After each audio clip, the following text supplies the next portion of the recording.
Hi friends, welcome to Aarthi world. இன்றைக்கி நம்ம பண்ண போகிறது கர்நாடகா ஸ்பெஷல் பிசிபெலாபாத். இது ஒரு சூப்பரான ஒன் பாட் மீல்ங்க. இது செம்மையாக ஈஸியாக பண்ணிடலாம். இதுக்கு ஒரு பவுடர் மட்டும்தான் திரிக்கணும், அது மட்டும்தான் வேலை. மற்றபடி ரொம்ப ஈஸியாக பண்ணிடலாம். இது எப்படி பண்ணலான்னு பார்த்துடலாம் வாங்க. இது செய்கிறதுக்கு 1 கப் அளவுக்கு அரிசி, அரை கப் அளவுக்கு துவரம்பருப்பை 2-3 தடவை நல்லா வாஷ் பண்ணிவிட்டு தண்ணி ஊற்றி அரை மணி நேரம் இதை அப்படி ஊற விட்டுடலாம். இது ஊறிட்டுருக்கட்டும். அதுக்குள்ளே பிசிபெலாபாத் பவுடர் ரெடி பண்ணிக்கலாம். அந்த பவுடர் செய்கிறதுக்கு 1 டேபிள் ஸ்பூன் அளவுக்கு கடலைப்பருப்பு, 1 டேபிள் ஸ்பூன் உளுந்தம்பருப்பு, 1 டேபிள் ஸ்பூன் மல்லி விதை, 1 டீஸ்பூன் ஜீரகம், 1 டீஸ்பூன் எள்ளு, 1 டீஸ்பூன் கசகசா, 1/2 டீஸ்பூன் மிளகு, 1/4 டீஸ்பூன் வெந்தயம், 2 கிராம்பு, 1 துண்டு பட்டை. இது எல்லாத்தையும் நல்லா சிம்மில் வச்சு வறுத்து எடுத்துக்க போகிறோம்.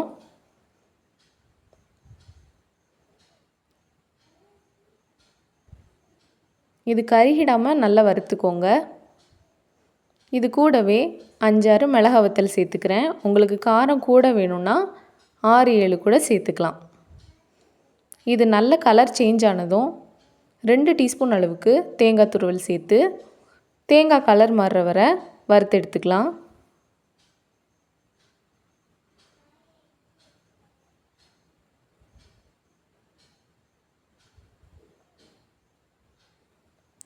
இது வறுத்ததுக்கப்புறம் ஒரு மிக்ஸி ஜாரில் போட்டு நல்ல பவுடராக அரைச்சிட்டு வந்துடலாம். பிசிபெலாபாத் பவுடர் ரெடி ஆயிடுச்சு.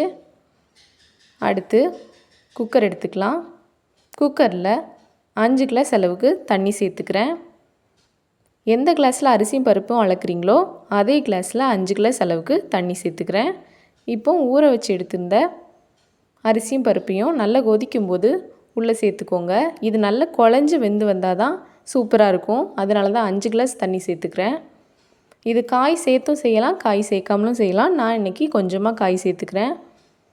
ஒரு கேரட், ஒரு உருளைக்கிழங்கு, 4-5 பீன்ஸ் சேர்த்துக்கிறேன். இது கூடவே தேவையான அளவுக்கு உப்பும் சேர்த்துக்கிறேன். கூட கொஞ்சம் மஞ்சப்பொடியும் சேர்த்துக்கிறேன். இதை நல்லா கிண்டி விட்டுட்டு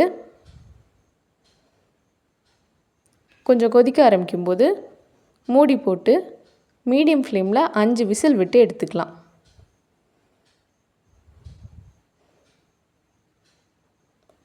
ப்ரெஷர்லாம் நல்லா இறங்கிடுச்சு. இப்போ எடுத்து பார்த்துடலாம். பாருங்கள், நல்லா குழஞ்சி வெந்து வந்திருக்கு நமக்கு. இப்போ அடுப்பை பற்ற வச்சுக்கோங்க. இது கூட ஒரு தக்காளியை நல்லா சின்ன சின்னதாக வெட்டி வச்சுருக்கேன். கூடவே கொஞ்சம் புளி தண்ணி.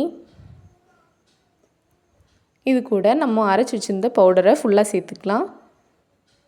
1 டீஸ்பூன் சில்லி பவுடர்,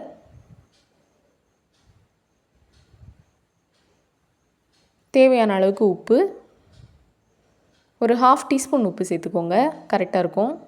கூடவே ஒரு துண்டு வெல்லம். வெல்லம் சேர்க்குறதுனால இனிப்பாயிடும்னு நினைக்க வேண்டாம், அது ஒரு ஃப்ளேவருக்காக தான் சேர்த்துருக்கோம். கண்டிப்பாக சேர்த்துக்கோங்க. இதை இப்போ நல்லா மிக்ஸ் பண்ணி விட்டுறலாம். புளி கொஞ்சமாக ஊற வச்சுருந்தேன், நிறைய புளியாக ஆயிடக்கூடாது. இது கூட 1 கிளாஸ் அளவுக்கு தண்ணி சேர்த்துருக்கேன். நீங்கள் 2 கிளாஸ் அளவுக்குனாலும் சேர்த்துக்கலாம், அது உங்கள் இஷ்டம்தான். உங்களுக்கு எந்த மாதிரி கன்சிஸ்டன்சியில் வேணுமோ அந்த அளவுக்கு தண்ணி ஊற்றிக்கோங்க. இப்போ இதை நல்லா கிண்டி விட்டுறலாம். இது ஒரு 5 நிமிஷம் அப்படியே அடுப்பிலே இருக்கணும். இந்த புளியெல்லாம் பச்சை வடை போகிற வரை அடுப்பில் இருக்கணும். ஒரு 5 மினிட்ஸ் இருந்தால் கரெக்டாக இருக்கும். இது இருக்கட்டும். சைடில் நம்ம தாளிப்பு ரெடி பண்ணிக்கலாம். தாளிப்புக்கு 1-2 டீஸ்பூன் அளவுக்கு நெய் சேர்த்துக்கிறேன். நெய் சூடானதும் 1 கை அளவுக்கு முந்திரி பருப்பு சேர்த்துருக்கேன். முந்திரி நல்ல கோல்டன் ப்ரௌன் ஆகட்டும். ஆனதும் கொஞ்சம் கடுகு உளுந்தம்பருப்பு சேர்த்துக்கலாம். கடுகு நல்லா வெடித்ததும் ஒரு கை நிறைய கருவேப்பிலை, 2 மிளகா வத்தலை கிள்ளி சேர்த்துக்கிறேன்.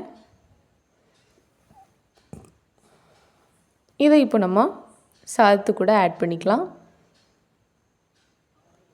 இந்த தாளிப்பு சேர்த்து ஒரு 1 நிமிஷம் அடுப்பு ஆன்லேயே தான் இருக்கணும். கொஞ்சம் கிண்டி விட்டுக்கலாம். இதுக்கு பெருசாக ஒரு சைட் டிஷ்ஷும் தேவைப்படாது. கொஞ்சம் வத்தலோ அப்பளமோ சேர்த்துக்கிட்டால் போதும்.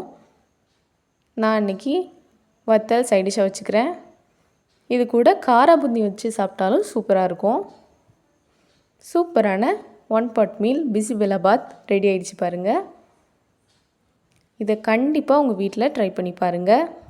உங்களுக்கு இந்த வீடியோ பிடிச்சிருந்துச்சின்னா லைக் பண்ணுங்கள், ஷேர் பண்ணுங்கள், கமெண்ட் பண்ணுங்கள். மறக்காமல் சப்ஸ்கிரைப் பண்ணிக்கோங்க. Thank you. Have a good day.